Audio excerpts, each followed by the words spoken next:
you're not completing your backswing.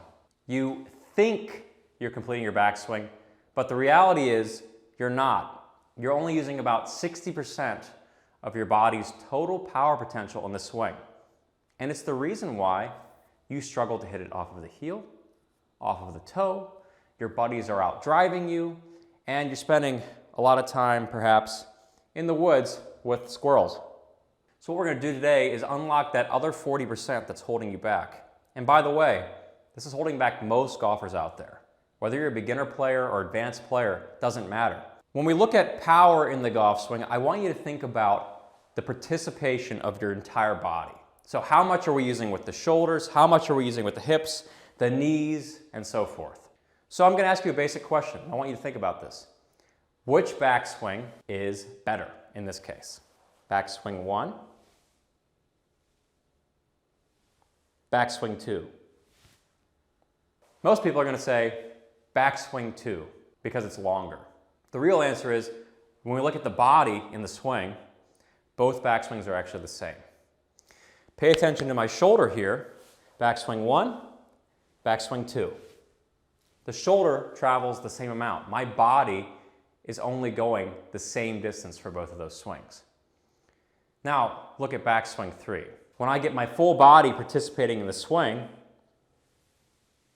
you can see shoulders, hips, and knees, everything getting engaged in that entire motion.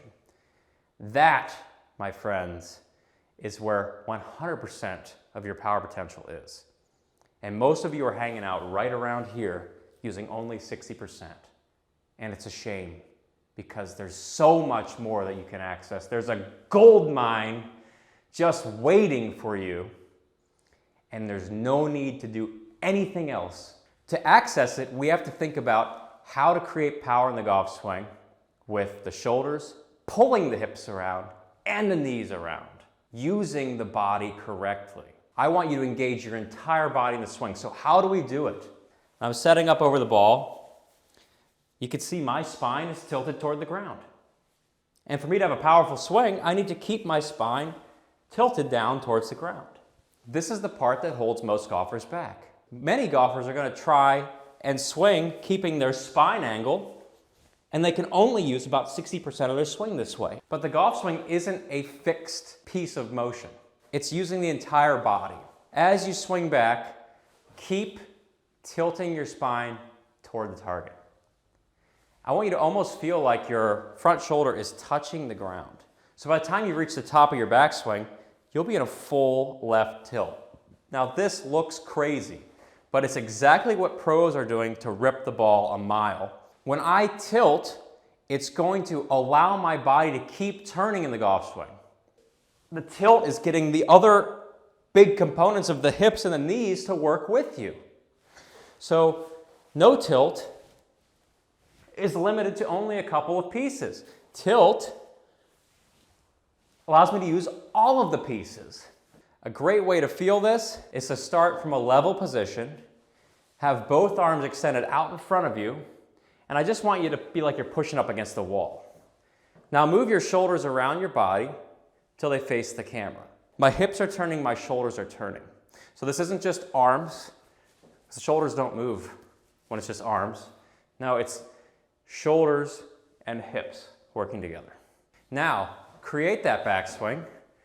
Next thing I want you to do, drop your shoulder down towards the ground. So we're tilting. Doing nothing else but tilting at this point.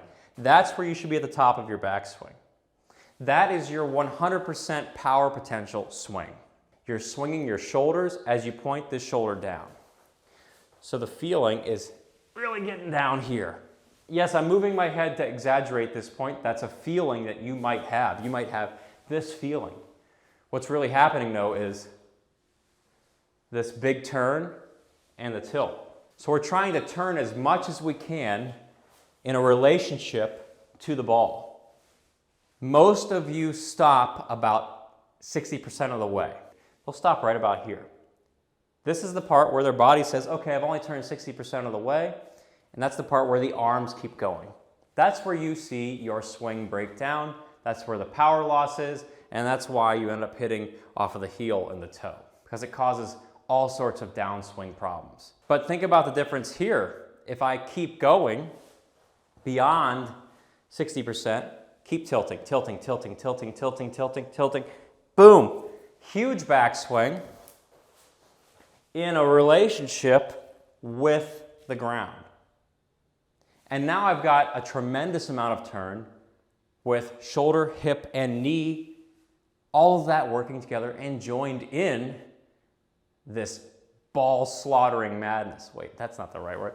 Joining in this explosive, powerful movement. Now take the club, place it in your hands, and I want you to just think about one thing: going upside down.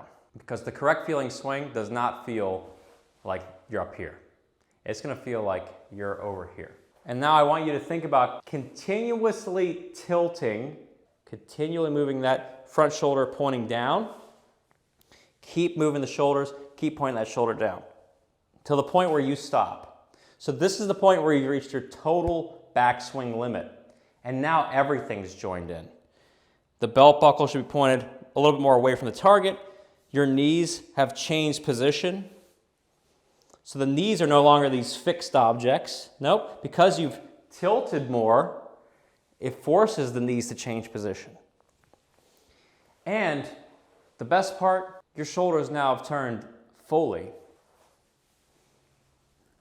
all the way to the top. So instead of having this weak 60% backswing, you've now got a full 100% backswing that is easy to control. And this is why you'll see a lot of golfers who have shorter looking swings, but nice big full shoulder turns. Shorter, control, full shoulder turn, power. While you're working through this, comment below. Let me know what you're feeling in the swing.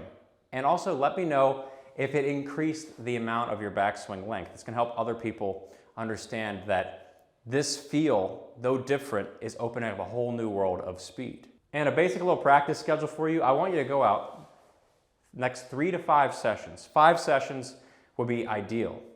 When you go out there, focus exclusively on pointing this shoulder down at the ground while turning your shoulders. You'll find that if this shoulder keeps moving down, it's easy to turn your shoulders the full amount. If the shoulder stops moving down, that's where the breakdown happens. So stop down, break down, keep moving down, full backswing.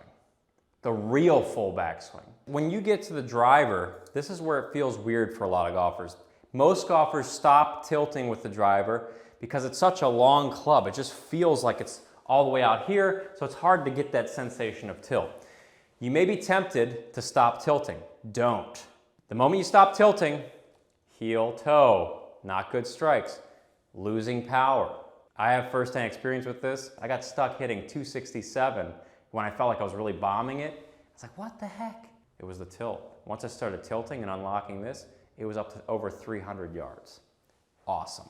You're trying to feel this same thing all the way to the top. It's gonna feel like it's wrong because you've spent years turning too level. It's going to feel different. I actually feel like I am upside down. It feels like I'm flipped over. That's a great mental image for you. When I was doing it wrong, I always felt like I was right side up. So now upside down, it's like my entire body is over here. Because it is. And that's what you need to do to have a big shoulder turn.